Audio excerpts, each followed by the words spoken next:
Lux presents Hollywood.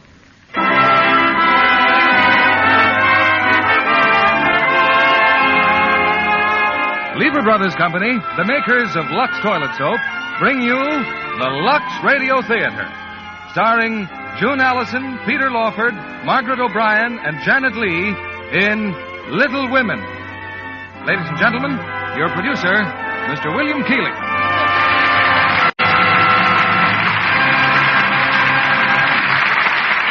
Greetings from Hollywood, ladies and gentlemen. Little Women is one of the most enjoyable stories ever written. It has all the endearing qualities that make for real drama, laughter, romance, and tears. And never has the story been presented more expertly or with greater artistry than in the recent picture from the studios of Metro-Goldwyn-Mayer. Tonight's play is based on this picture, and we have 4 of the original stars. First, June Allison, whose warmth and sincerity have made her an outstanding attraction. Peter Lawford, with all his charm and talent. Margaret O'Brien in one of her most appealing roles. And lovely and gracious Janet Leigh, to complete one of the greatest casts we've ever presented. Little Women is the story of the March sisters and their romances.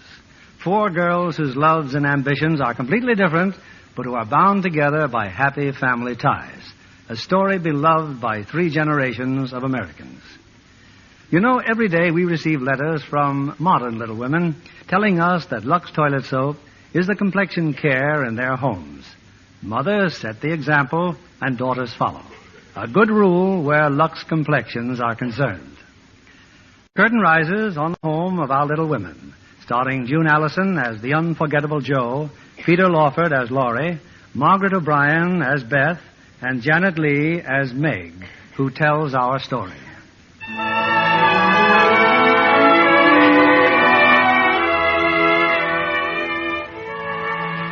We were 4 sisters, Amy, Jo, Beth, and I. I shall start our story during that winter of 1864 when Papa was still away at war. What a miserable Christmas we all thought. How happy a Christmas it really was.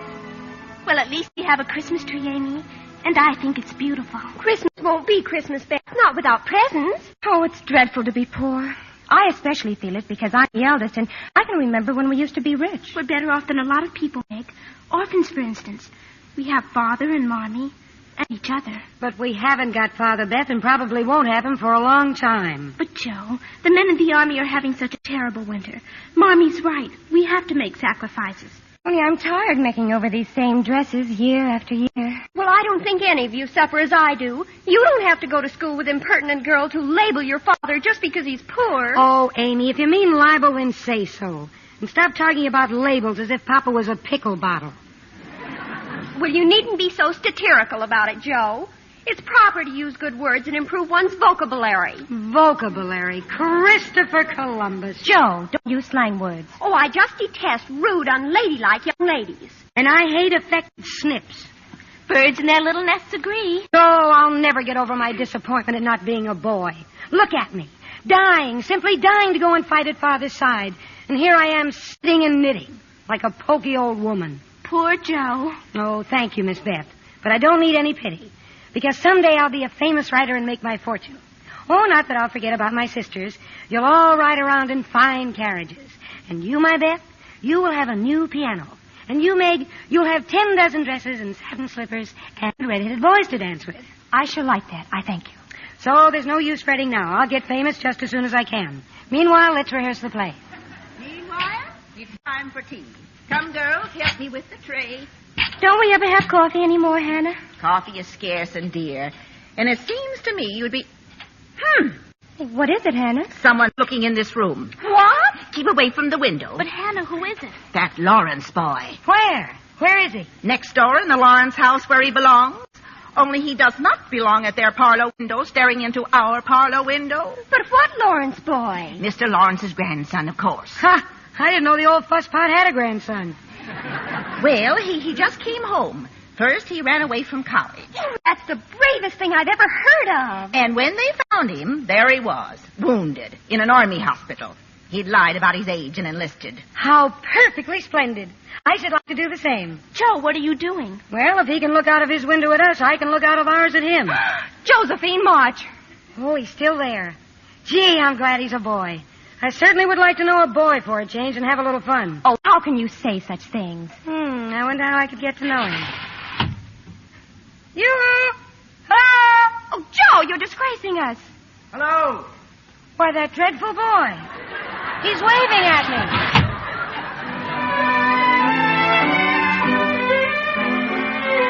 Mommy didn't come home until late that afternoon. She'd been in the village helping poor Mrs. Hummel. As soon as Beth had brought her chair up to the fire, I told Mommy my big news. News, Meg?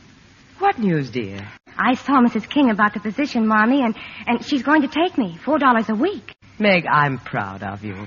Oh, they have a beautiful house, Mommy, and the children are sweet. I won't mind working at all. Was there any mail in the village, Mommy? A letter from Father? You don't think he'd forget to write us at Christmas, do you? Amy, dear, the letter's in my muff. A letter from Father. So he sent you all a little Christmas message. How do you do? Aunt Ma. Oh, Merry Christmas, Aunt Ma. How nice of you to come. Yes, it was nice of me to come. Here, Christmas remembrance for each of you. Meg, Thank you, Aunt March. Joe, Thank you, Aunt March. Amy, Thank you, Aunt March. Beth. Thank you, Aunt March. When I was a girl, my aunts didn't have to come to me. Oh, we plan to visit you tomorrow, Aunt March. One never knows if there will be a tomorrow. Well, have you heard from that foolish father of yours, waltzing away to war and leaving others to care for his family? We're very proud of Father, Aunt March, and there's nobody looking out for us. Joe. Hoity-toity. If your father'd listened to me, young ladies, you'd be better off today. I begged him not to invest his money with that swindler. If I told him once, I Forgive told... me, Aunt March, but that was years ago and has nothing to do with now. Besides, it was our money that got lost, not yours. Don't be impertinent, miss. It's a waste of time to talk. Nobody listens to me anyhow. Merry Christmas. Merry Christmas, Aunt March. Aunt March, I'll walk out to your sleigh with you. And catch your death of cold while you're about it. Aunt March, you still want me to work for you, don't you? Fine time to ask me. Well, I'd like to be your companion. A companion should be companionable, young woman. I will be, I promise. I am willing to bury the hatchet. Very well, then. Come over after the holidays. And bring an apron. Hi, thank you, Annie. Merry Christmas.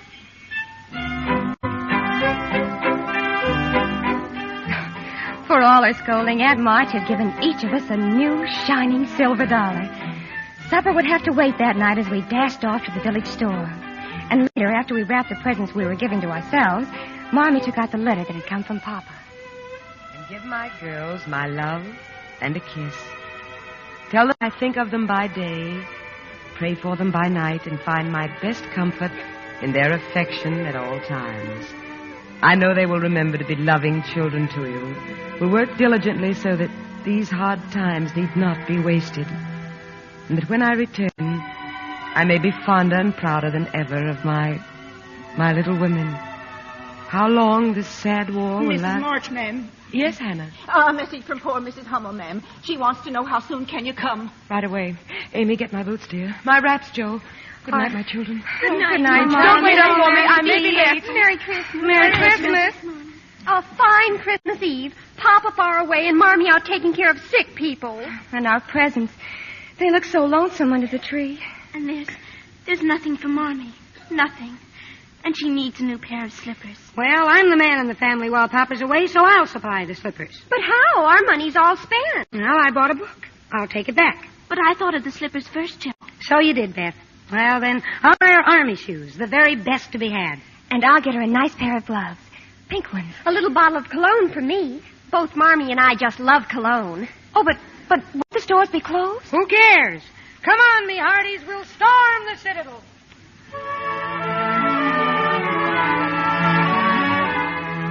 It was long past midnight when Marmee returned.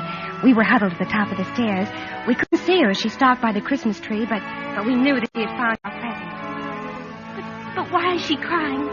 I can hear Marmee and she's crying. Doesn't she like our presents? Come on now, back to bed before she sees us. Why is she crying, Meg? Because she loves us, little Beth. And love and tears live very close together. Come on now.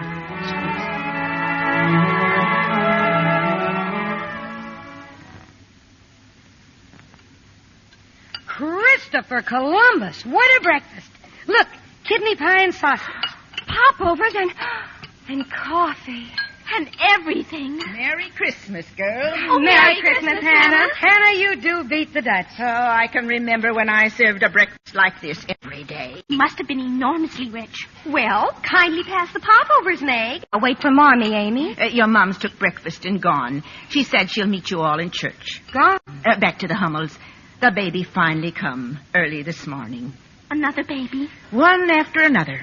6 children, half frozen, huddled in one bed, she said. Your mom took her breakfast to them. I'm not hungry either. Oh, Beth. I'm not hungry. But people are starving everywhere every day. Well, if you're going to let that worry you, you'll never eat at all. I try not to think about it. Those people are far away, Megan. We don't know them. But the Hummels are near, and we do know them. You're not thinking of giving our breakfast to the Hummels. Yes, we are, aren't we, Joe? Oh, no, you couldn't think of a thing like that. No. Poor, hungry Amy. A few moments later, as we passed by the Lawrence mansion, loaded with food for the Hummels, there he was, Mr. Lawrence's grandson, and another young man. Aren't you rather loaded down, madam? May I help you? Oh, no, thank you, sir. Josephine, must you laugh so? Well, just a minute. You're his grandson, aren't you? Mr. Lawrence's. Why, yes, I am. I'm Theodore Lawrence, and this is my friend John Brooke. How do you do? How do you do? I'm Joe March, and I'd like you to meet my sisters, only I guess they're too far up the road. Oh, what a pity. Oh, we know all about you, you know. About how you ran away to join the Army. Oh, and I'd have done the same in your place. And how you were both in the same regiment, which is splendid, I think. Simply splendid. Oh, we're pleased, Miss March. Simply pleased. Josephine, come on. Well, goodbye. Goodbye, Miss March. Goodbye, Miss March. Really, Joe, I must say, really. Oh, fiddlesticks. What will they think? Stopping to talk and we hadn't met them properly. Well, you weren't very friendly. You didn't even say, how do you do? I don't like the way that man stared at me. What man? Oh, Mr. Brooke? I didn't notice. Well, I did. And he's still looking. Who? Mr. Brooke. Don't look back. Oh, pooh. Bye.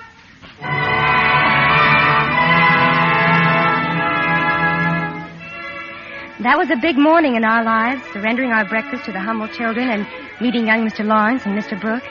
The next afternoon, Joe was out on the walk shoveling snow. Hello? Hello. Hustle yourself out here and help me. I can't. I have the quinsy. Oh, what a shame. Oh, it isn't contagious. I can have visitors, but I don't know anyone, though. Well, you know me. Well, would you care to come over and keep me company? Well, I'll speak to my mother, Mr. Lawrence. You may expect me, though. Thank you. Well, here I am, Mr. Lawrence. And I brought you some blamage. It's soft and will slide down easily. Quinsy, huh? Got some flannel around your throat? Oh, yes, you see. And thanks for the blamage. Well, I've come to entertain you. I'll read aloud and you can listen. I do love to read aloud. Well, I'd rather just talk, if you don't mind. Won't you sit by the fire? Oh, thank you. I love to talk, too. Christopher Columbus. What's the matter? Well, this room. What richness. Oh, I call this splendor. That's what I call it, splendor. Mr. Theodore Lawrence, you should be the happiest creature alive. Well, it's just a room to me, and it certainly doesn't make me happy. Miss March, how many lumps? 1, please. 3. Now, do tell me all about yourself. Oh, of course, I know all about your school and the Army. But before that, what? Well, I used to live in Europe with my parents before they died. Oh, I'm sorry. I'm going to Europe, too, you know. Oh, really? When? Oh, well, I don't know exactly. You see, my Aunt March, I've decided to work for her as companion. Oh, and what a nervous, fidgety soul she is, too. Well, anyway, my Aunt March has rheumatism, and the doctor thought that baths. Oh, not that she hasn't got a bath. She has a very nice bath. Mm-hmm. Did you have any baths while you were there, Mr. Lawrence? I mean, for your rheumatism. I haven't got rheumatism. Oh, well, neither have I. But you see, I figured that baths wouldn't do me any harm. That is to say, while I was there, because I've always wanted to go to Europe. Oh, not for the baths, of course. Not at all, but for my writing. Mm-hmm. It's so good for writers. You see, Aunt March... Oh, but you don't know Aunt March. What were you going to say, Mr. Lawrence? Well, it was so long ago, I've forgotten. But I'm not Mr. Lawrence. I'm Laurie. Oh, well, Laurie. How are you getting along with your grandfather, Laurie? Oh, fine. Once I got used to him. Isn't he a holy terror? Ha! You should see my Aunt March. This blamage looks too good to eat. Oh, it isn't.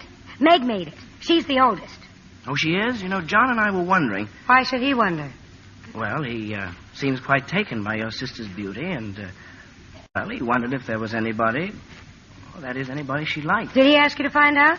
No, I was just... Well, you may tell Mr. Brooke that we don't like anybody in our house. That is, we like a great many people, but we don't like young men. Oh, we like young men, too. We don't like young men who wonder about who else we like. Oh. And Meg is too young and too fine, and far, far too clever to bother about who wonders about it. It's ridiculous. I beg your pardon, Miss March. Yes? You're on fire. What? Your dress in the rear. Oh, how clumsy. Well, put it out. Don't just stand there. Oh, I'm sorry. I hope I didn't hurt you. Oh, that's the second dress I've scorched this week. You see, I like to toast myself, and I get too close. I think I better go home. Oh, please don't go. It's dull as tombs here. Is that why you stand at your window looking at us? Well, it's rude of me, I know, but you always seem to be having such a good time. When the lamps are lighted, it's like looking at a picture, March. All of you gathered around the fire with your mother. Well, then why don't you come over? Then you'd be a part of the picture. And Marmee is so splendid. Well, my grandfather mightn't approve. He'd say I was imposing. But in spite of that... Oh, Bilge. Oh, I know his face frightens half of Concord, but it doesn't frighten me. Of course, every time I've ever seen him, he's been barking at something. Nevertheless, I rather like him. Well, that's something, isn't it? Oh, Mr. Lawrence. Thank you, madam. My face frightens half of Concord, does it? Yes, sir. Frankly, it does. You understand, I don't think you mean to frighten them, but your face is... Well, you ask me, sir, and yes, I do think so. Yes, I bark, do I? I've heard you bark, yes, sir. Perhaps you don't bark all the time, but you do bark, yes, sir. And with all that, you rather like me, do you? Yes, I do. I really do, in spite of everything. And I like you. Have a cup of tea. Oh, thank you. I had one. I was just going. Not so fast, young lady. I have something to ask you. Yes, sir. Unless you have already asked her, Laurie. No, sir. I've had difficulty saying much of anything, sir. Young lady, on Saturday night there will be a cotillion of sorts in this house. We shall be happy if you and your sisters attend. A cotillion? Here? Well, will you attend? Will we? I shall ask my mother, Mr. Lawrence. It's very grateful of you, sir. Yeah, I'll go home and ask her right now. A cotillion. Christopher Columbus. Well, you know, Laurie, I wonder if that young woman ever walks. Christopher Columbus, sir. I wonder, too.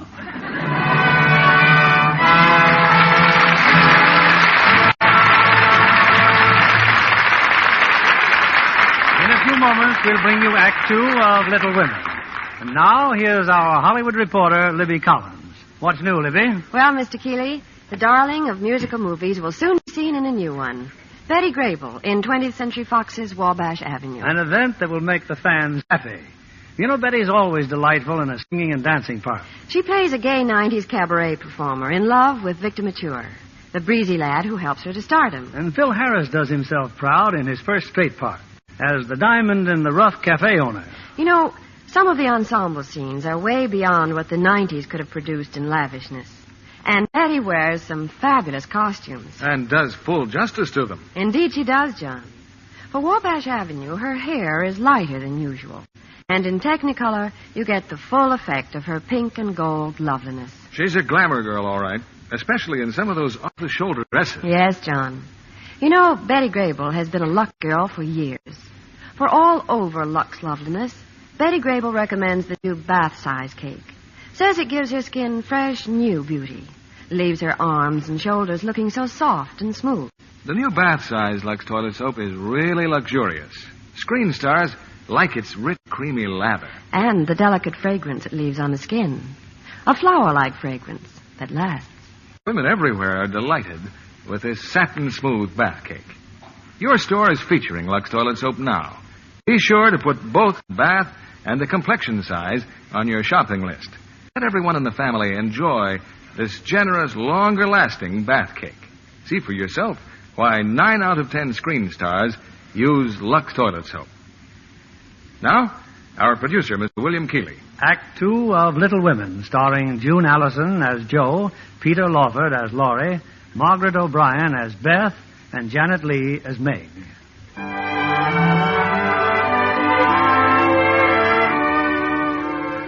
A party.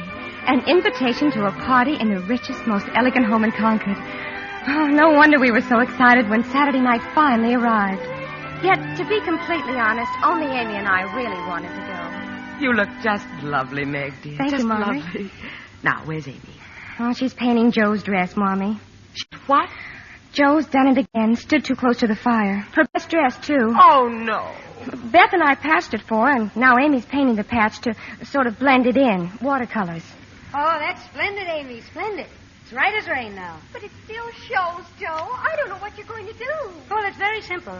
I shall spend the evening sitting in chairs with Beth. Do I really have to go? Do I, Mommy? There'll be all those people. But it would hurt their feelings if you stayed at home. And besides, little Beth, you must learn not to be afraid of people. Well, you at least look most attractive, Beth. But look at me. Shoes are too tight. I have 19 hairpins sticking in my head and a patch on my back, and I feel dreadful. Joe, don't you have your white gloves?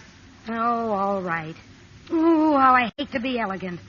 Well, good night, Marmee. Good night, my dear. Good night, Marmee. Now, don't eat too much, Amy, and wait until you're asked. Marmee, you'd think I were a child. Just tell Joe not to stride about and swear. She'll disgrace us. I shall be prim as a dish. Come on, my dears. Let's be elegant or die.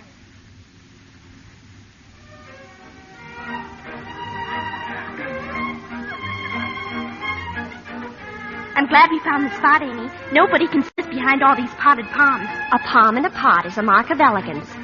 Can you see Meg? Oh, yes. She's still dancing with Laurie's friend. Mr. Brooke, You know, my dear Beth, I do believe our Meg is stricken. I think so, too. Dancing makes anybody dizzy. Oh, I don't mean that. Amy, just look. Just look at that piano over there. Oh, isn't it perfectly absolute? Why, it's bigger than our kitchen. Who's that? Who's that behind the pot? Oh, don't let him see me, Amy. Why aren't you dancing, Miss Amy? Mother thinks I'm too young, Mr. Lawrence. Besides, I'd rather mingle with my little sister than mingle with the crowd. She has an infirmity, Mr. Lawrence. Oh? She's shy. Oh, I see. But if it weren't for that, she'd be simply fastidious. She's a real artist, you know. Plays the piano beautifully. Well, she should come over here and play sometime. Oh, she'd never do that. She doesn't play for people, just herself. But I wasn't going to listen to her. It's just that piano is going to ruin for want of use. But if no one cares to come, never mind. Someone cares very much. Oh, I didn't realize you heard what I was saying. I heard, sir. I'm Beth, and I'll come if no one will hear me and be disturbed. Not a soul, my dear, not a soul. And please tell your mother that I think all her daughters are simply fastidious. Oh, Beth, isn't he just perfectionary? Well, I think... Hey, somebody's coming. Let's hide again. Oh, it's that stuck-up Miss Gardner and her daughter. Don't move. Did you see him, Sally? Theodore Lawrence, still with that impudent Josephine March. Well, it's very obvious she set her cap for him. Well, what can you expect, Mother? One of them has to marry for money, since they've none of their own. Well, Mr. Lawrence will have something to say about that. I'm sure he has other ideas for the boy. Of course, it would be a triumph for Mrs. March. I must say she's managing the affair very well. Amy, did you hear what they... Oh, Amy. Now, this is the third dance, Joe, and I'm hanged if I let you refuse me again. Please, Laurie, don't ask me anymore. Well, why not? How can a girl sit so much? Oh, very well. See for yourself. There, I'm patched. Oh, so you did it again, huh? Too close to the fire. You know, life will be far less complicated for me when the warm weather comes. Well, the least you can do is... Joe, something awful's happened. Amy. Well, it can't be that bad. Well, what is it? Well, I can't tell you now, not in front of him. Beth wants to go home. She's had a dreadful shock, and I think I want to go home, too. Where's Meg, Laurie? Well, still with John Brooke, of course. Laurie, would you fetch her, please? Of course.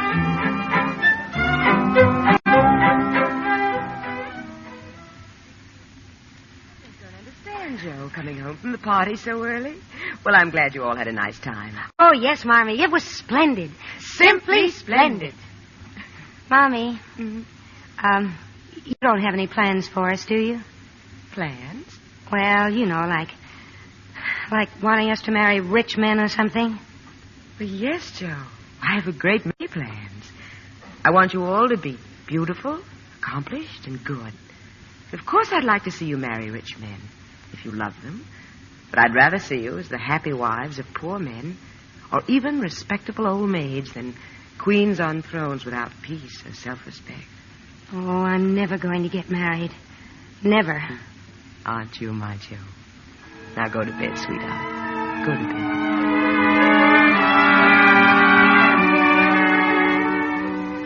One reason why Jo was so sure she'd never get married was because she wanted to be a writer far more than a wife. Jo never stopped writing and left her very little spare time, even for Lawrence. Laurie's here, Joe. He said that you said that Aunt March said you didn't have to go to her house today. Well, Beth, just send him away. He says he's just going to wait until you come down. Oh, I wish he'd realize I haven't time for his nonsense. And what's in that package? Slippers. I need them. Who for? A gentleman. A gentleman? What's the matter with everybody in this family? Oh, but this is an old gentleman. For Laurie's grandfather. He's been so kind about letting me play on that lovely piano. And in all the weeks I've been going there, I haven't even seen him. Well, go ahead then. Give him the slippers. If your story's finished, Joe, can I read it? Nope, not now. But you keep your fingers crossed and maybe someday you'll read it in print. I'm taking it to the publishers this morning. Now you run along. Joe, but what'll I tell Laurie? No, tell him I went up and smoked. So Jo went into town. But what she didn't know was that Laurie went into town, too. And he waited for her in front of the publishing office. That's not very good manners, Mr. Lawrence, following me. And what about your manners, trying to avoid me all the time? What were you doing in there? What I was doing is a secret. All right, keep your secret. Only I've got one, too. Oh? Something plummy? Something very plummy. Now tell me yours, and I'll tell you mine. All right. Here. A bank draft? Well, read it. Pay to Josephine Marsh the sum of $1. For what? Turn it over. In full payment for her story entitled The Phantom Hand. Well? $1? Oh, well, maybe it isn't much, but someday I'll get as much as $10. Joe, I just don't understand you. Cooping yourself up in the garret, missing a lot of fun with me, working, and for what? For one measly little dollar. It isn't the dollar. At least that's not all of it. It'll be read in print, and I wrote every word, and people will read it. People I've never even seen. Well, anyway, what's your secret? Well, you remember the glove that Meg couldn't find? Meg's glove? What about it? I know where it is. In somebody's pocket. John Brooks. It's very romantic, isn't it? No. It's horrid. You don't like it? Of all the sickly, sentimental rubbish. I'm disgusted. And I'm certainly glad Meg doesn't know. She'd be furious. Well, I'm not so sure. I believe she's very fond of John. She's perfectly happy with the way things are. And you'd better tell Mr. Brooke to keep away from us, or I'll let him know just what I think of him, trying to break up my family. Oh, just wait till someone falls in love with you, Joe. You'll feel differently then. A soft summer day with the sun setting through the trees and your lover's arms around you. I'd like to see anyone try it. Would you?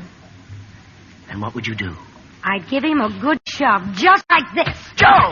Joe, wait! What are you mad at me for?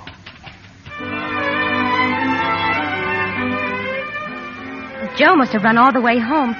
I remember how annoyed I was because she burst into the house just as Mr. Brooks was about to leave. He'd been calling on me. She all but knocked him down, too. Well, can't a member of the family even come into the house? Oh, I was never so embarrassed in all my life.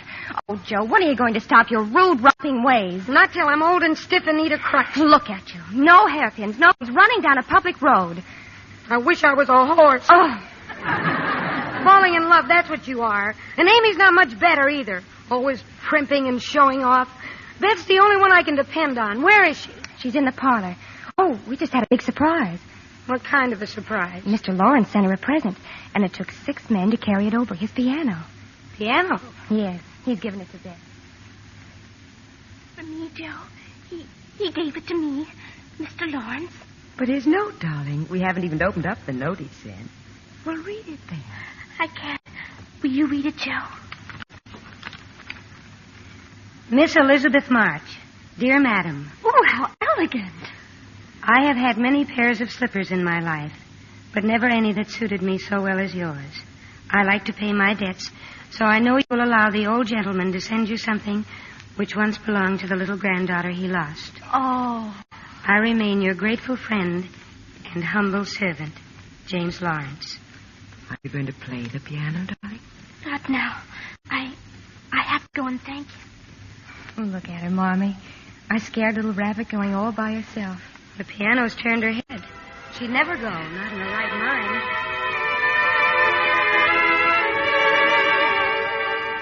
A young lady to see you, Mr. Lawrence. Miss Beth March, the pianist. Well, show her in. Show her in. Good afternoon. Well, can't you come any closer? Yes, sir. Now look at your chin. It's all quivering. But why? I came to thank you, sir. I came to thank you. Little girl. Little girl.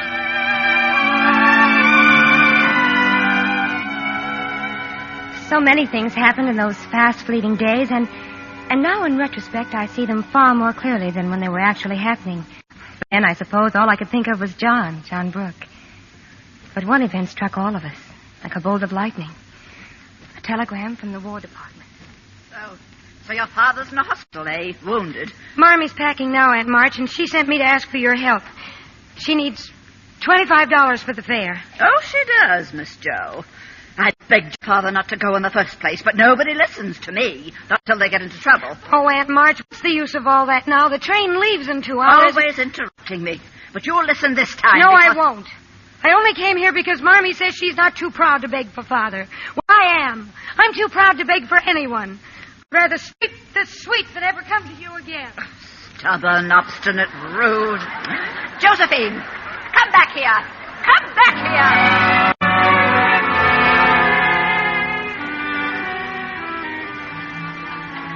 So you had another argument with Aunt March. Yes, Marmie. Well, that's funny. She didn't say anything about it when she was here just now.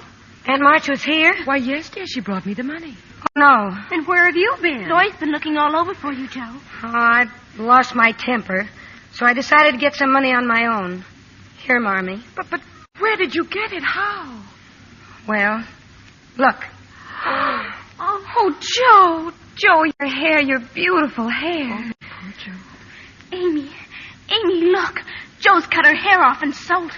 Well, it doesn't affect the fate of the nation, so don't start wailing. So you've come home. I've been looking... Christopher Columbus, you look like a porcupine. Really? I feel deliciously light and cool. Your hair will grow back, Joe. It'll be just as lovely as ever. But you will never be more beautiful than you are now. Marmie, your train. I'll be glad to drive you to the station, Mrs. March. Thank you, Laurie. Goodbye, my darlings. God bless and keep us all.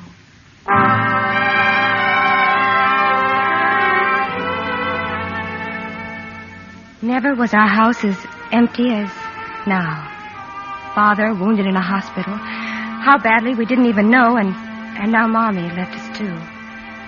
And then came the worst disaster of all. Come on in, Beth. Lunch is all ready. How are the Hummels, dear?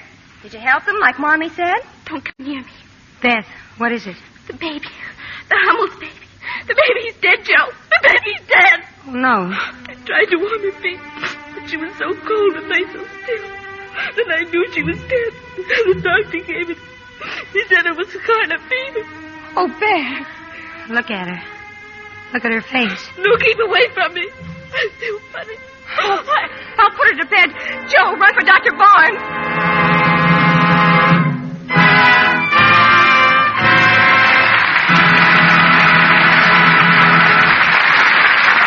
We pause now for station identification. This is CBS, the Columbia Broadcasting System.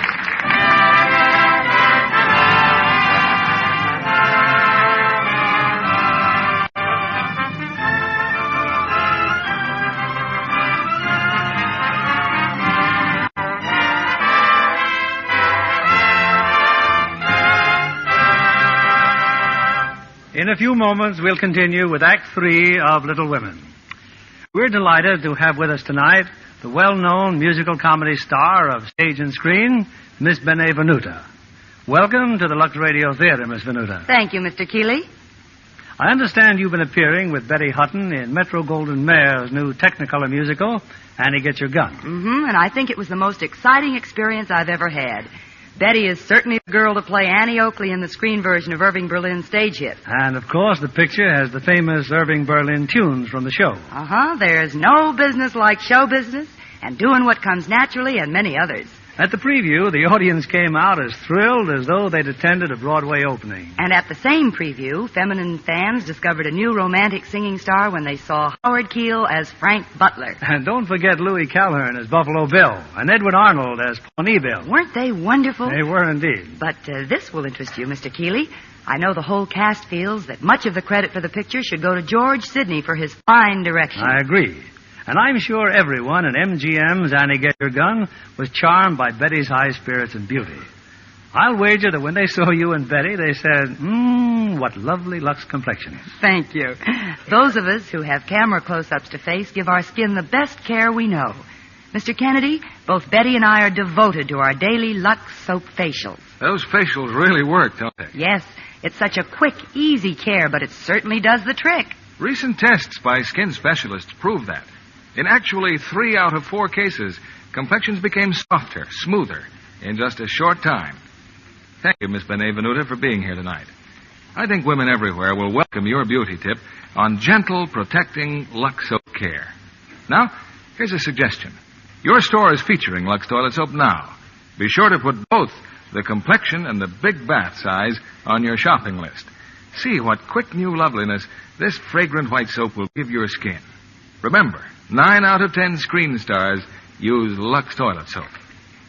Now, Mr. William Keeley, our producer.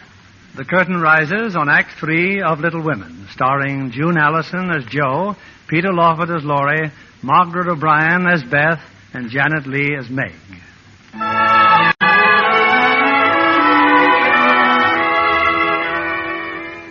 Those were the darkest days of our lives. But our prayers were answered.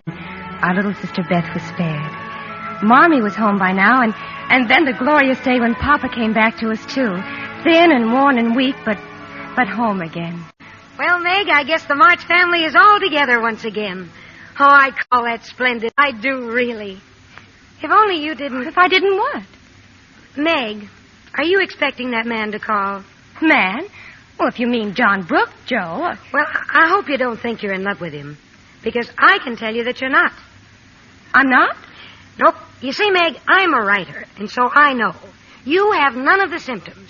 Your appetite's fine, you sleep like a log, and you don't mope in corners. Therefore, you're not in love. Therefore, do not go and marry that man. I don't intend to go and marry any man. You don't? Hooray for you. You're a trump. But what will you say to him when he comes begging for your hand? Well, I shall say, thank you, Mr. Brooke, quite calmly and decidedly. Thank you, Mr. Brooke. Let us be good friends, but nothing more. Good. And a minute, Meg. And then maybe things around here will be the way they were when... Oh, no. Oh, no, what? Joey's here. Look, the veranda. You're in luck. You can tell him off right now. Oh, if I could only see his face when you do. Poor John. I tried to send him away. I really did, but I didn't have a chance to. We were alone for 5 minutes before Aunt March descended on us and ordered me out in the hall. What was he doing? Proposing to you, wasn't he? Oh, please, Aunt March. He'll hear you. Well, let me tell you, miss. Accept that, rook, crook, or brook, and not 1 penny of my money goes to you. I shall marry whom I please, Aunt March, and I don't care anything about your money. It is your duty, Miss Independence, to marry a rich man and help your family. You may be perfectly sure that fortune chaser knows you have a rich aunt, and that is why he wants to marry you. How dare you say such a thing? Why, my John would no more marry for money than I would. Do as you please, but the day you marry him, consider yourself disinherited. Now you've even made me forget what I came here for in the first place. Meg, I couldn't help it over here. Oh, John. Thank you for defending me, Meg. For proving that you do care. I didn't know how much until she said those dreadful things. Meg, my dearest Meg.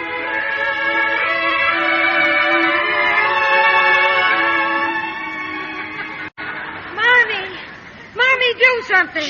Joe, what is it? Go downstairs, quick. John Brooke is acting dreadfully, and Meg likes it.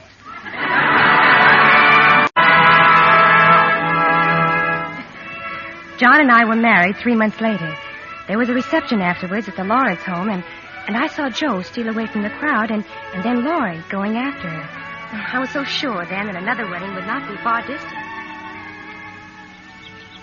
Oh, don't feel too badly, Joe.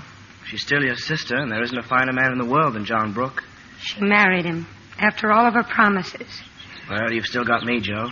I'm not good for much, I know, but I'll stand by you all the days of my life. You don't know what a comfort you are to me, Laurie. Joe, will you listen to what I want to tell you? No, Laurie. Don't say it. Oh, but I will, and you must hear me. It's no use, Joe. Please.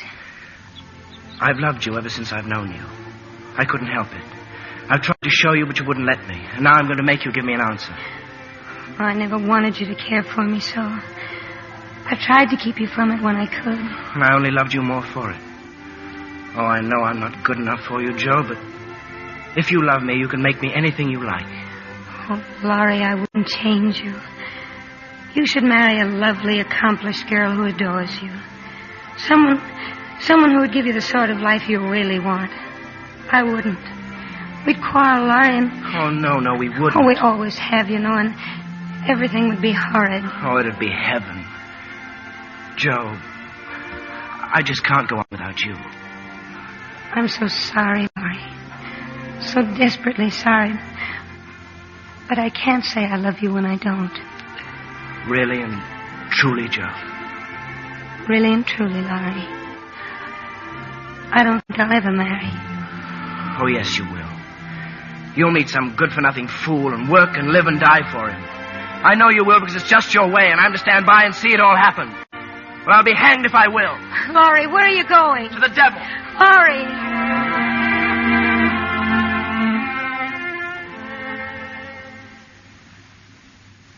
The months went by, and Laurie and Joe scarcely saw each other. And then, throughout March, Joe heard of a position in New York. A good family in need of a governess.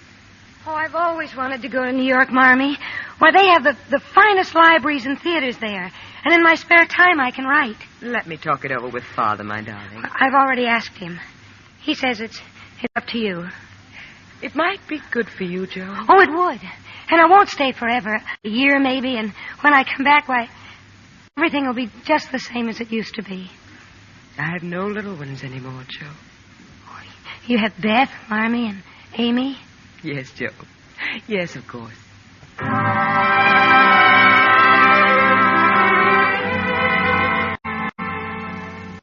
So, Joe left Concord. We heard from her regularly, and always an inquiry about Laurie. And after a while, always a passing mention of a tutor in the household, a foreigner named Professor Bear. Was ich leide,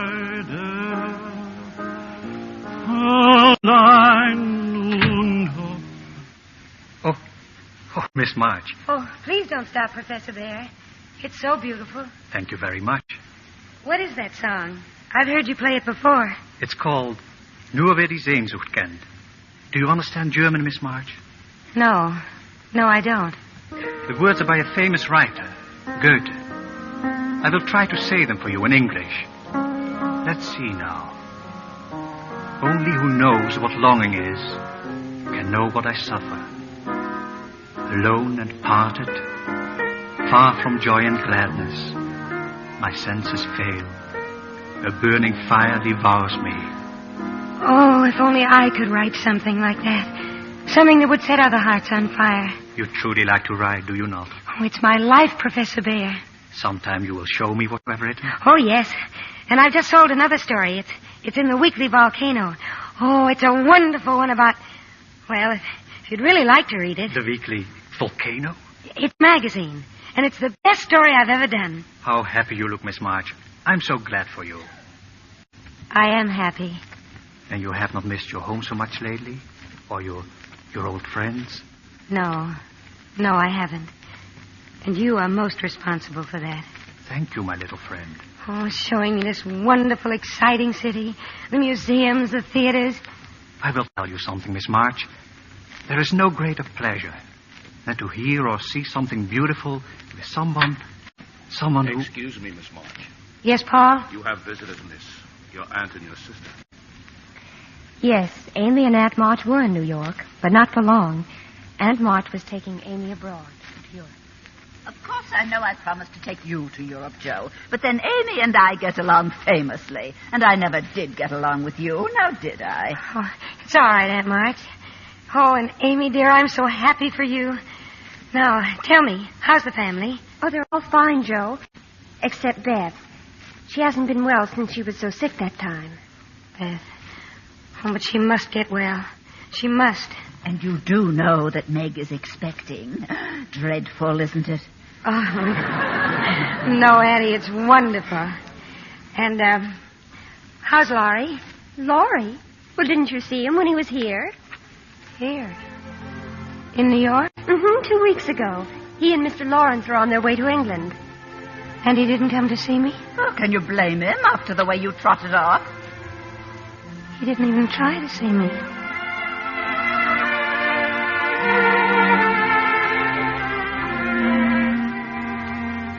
Yes, Miss March. I have read every one. All your stories. Thank you for lending them to me. Well, Professor Bear? I must be honest, little friend. I was disappointed. Oh. Why do you write such artificial characters? Such contrived plots? Villains, murderers, fainting women. Do you not know that... Miss March, I have hurt you. Oh, I'm so sorry. Oh, don't pay any attention to me.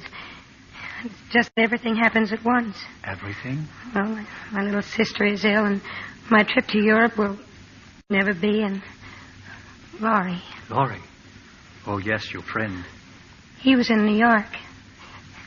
He didn't even try to see me. What a fool he must be. And I chose this moment to criticize your writing. Oh, no. No, I always knew my stories weren't very good, but you see, they help at home to pay the bills. Yes. Yes, that is what I thought. And I said to myself, maybe I have no right to speak to her, for she does have talent. Have I really? Great talent, little friend. And I say to you, sweep first the mud in the street before you are false to that talent. Say to yourself, I will never write a single line which I have not first felt in my own heart. Say to yourself, when I'm young, I will write the simple, beautiful things I know and understand. Will you do that, Josephine? I'll try. I have a rich friend. He's a publisher.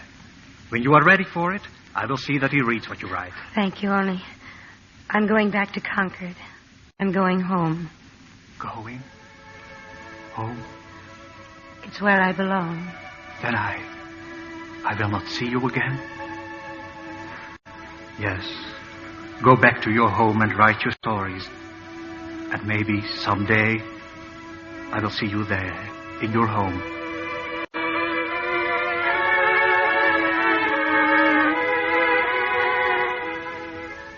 Joe was back, and the old house in Concord was briefly lighted again.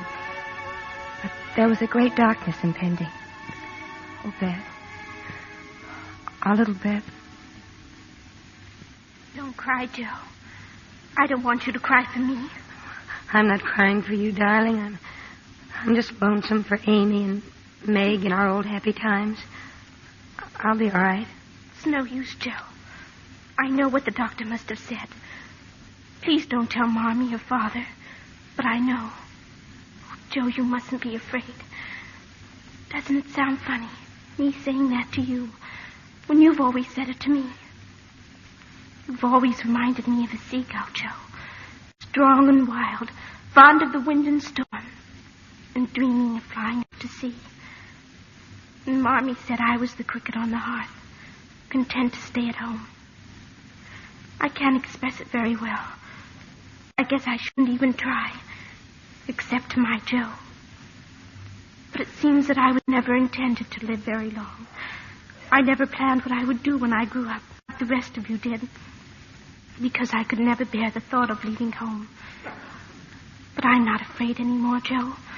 I've learned that I won't lose you, that nothing can really part us, though it seems to, and that we'll always be a family, even though one of us is gone. But, Joe, I think I will be homesick for you, even in heaven.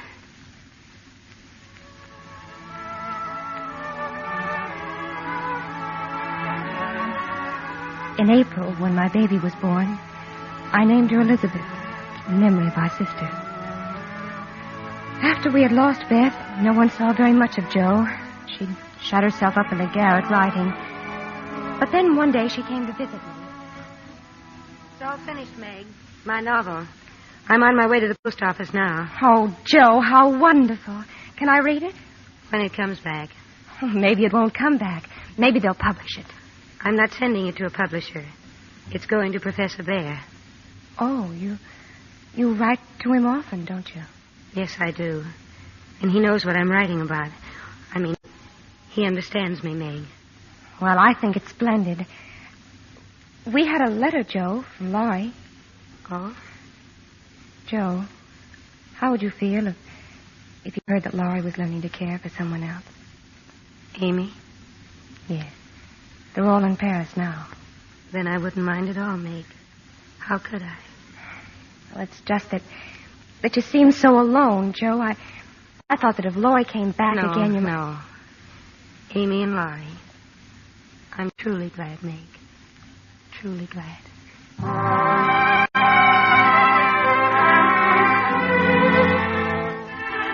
In June, Amy and Laurie were back in Concord as husband and wife.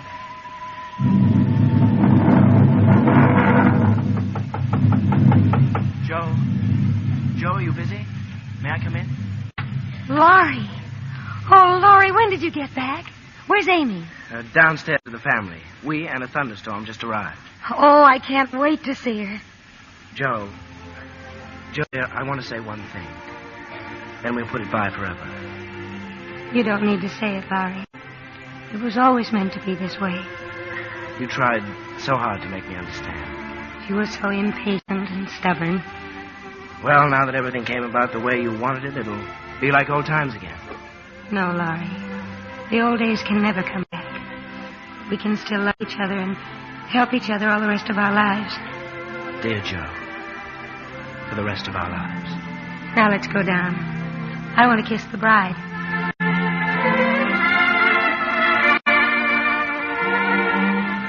It was a wonderfully happy reunion that day. Even Aunt March was reasonably cheerful. Only if Beth... During the party, Laurie heard someone at the front door. I beg your pardon. Is Miss March in? Miss Josephine March? Why, yes. Won't you come in? Oh, but there are guests?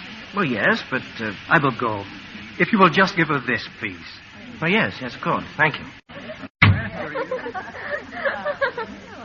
This is for you, Joe. Why, thank you, Laurie. Oh, it isn't from me. Some man Well, open it up, Joe. Don't just look at it. Why, it's a book. Yes. Yes, Mommy. My Beth by Josephine March. Joe, it's your book. It's been published. Well, why didn't you tell us? Published a book? Who left it, Laurie? Well, a man with sort of an accent. Oh, where is he? Well, he wouldn't come in. He went away. Oh, no. He couldn't have. He couldn't have. Joe, come back. It's pouring outside. Professor Bear! Miss March, Josephine. Where are you going? Back to the railroad station. I came to bring you your book. My friend published it, you see. He had great hopes. He thinks... Oh, never mind what he thinks. Did you like it? It has such truth, such simple beauty. But I cannot tell you what is deep in my heart. And you were going away. I might never have seen you again. Oh, please come back. I couldn't intrude. You have guests. Oh, no, it's just my family. My sister's come home. Amy. She's married to that man I told you about. Laurie? Yes. Oh.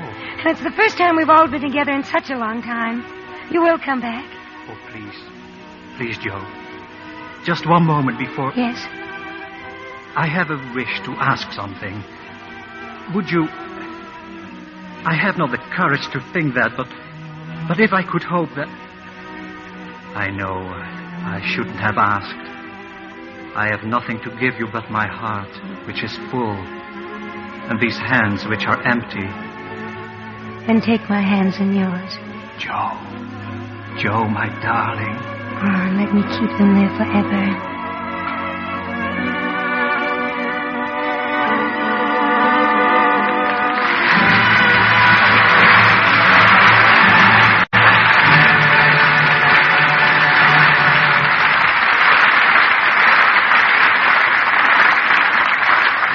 reluctantly draw the curtain and bring our little women forward for a bow.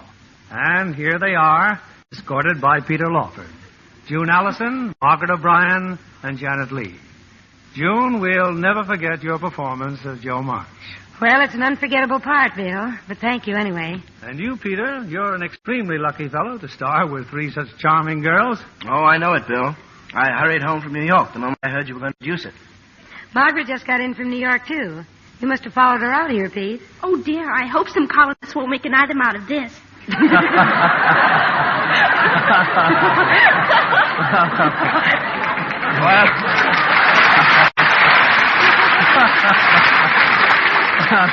Well, little women, you are a very attractive item. Incidentally, June, did you know that Bill Keeley once played her Little Women on the stage? No, I didn't. When was that, Bill? Well, let's just say it was some years ago, June. I guess Little Women will go on forever growing up.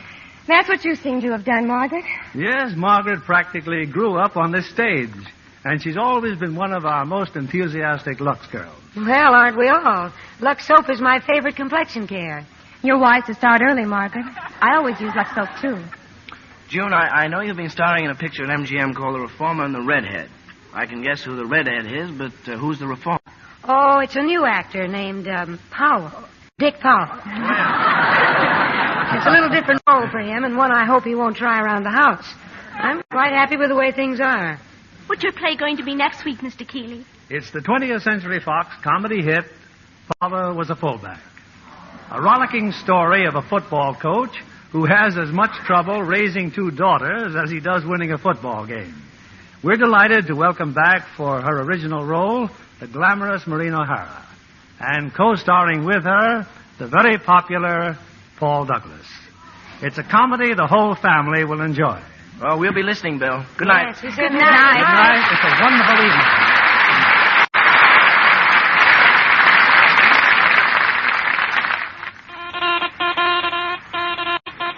Here's a fashion flash from Hollywood. Dark seams or contrasting clocks on blonde stockings are the most exciting stocking news since nylons came back.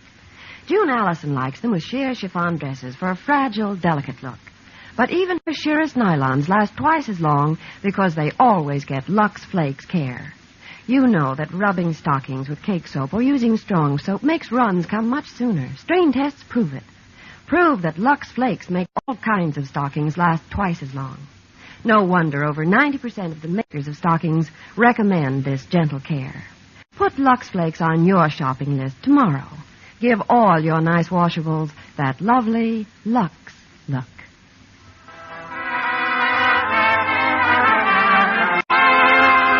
Lever Brothers Company, the makers of Lux Toilet Soap, join me in inviting you to be with us again next Monday evening when the Lux Radio Theater presents Paul Douglas and Maureen O'Hara in Father Was a Fullback with Betty Lynn. This is William Keeley saying good night to you from Hollywood.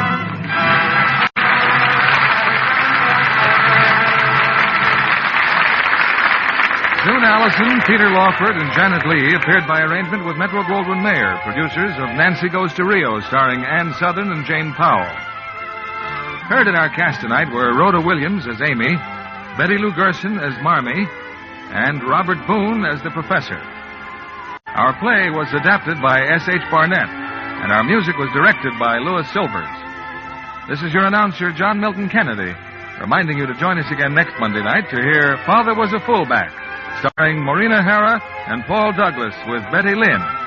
Stay tuned for My Friend Irma, which follows over these same stations.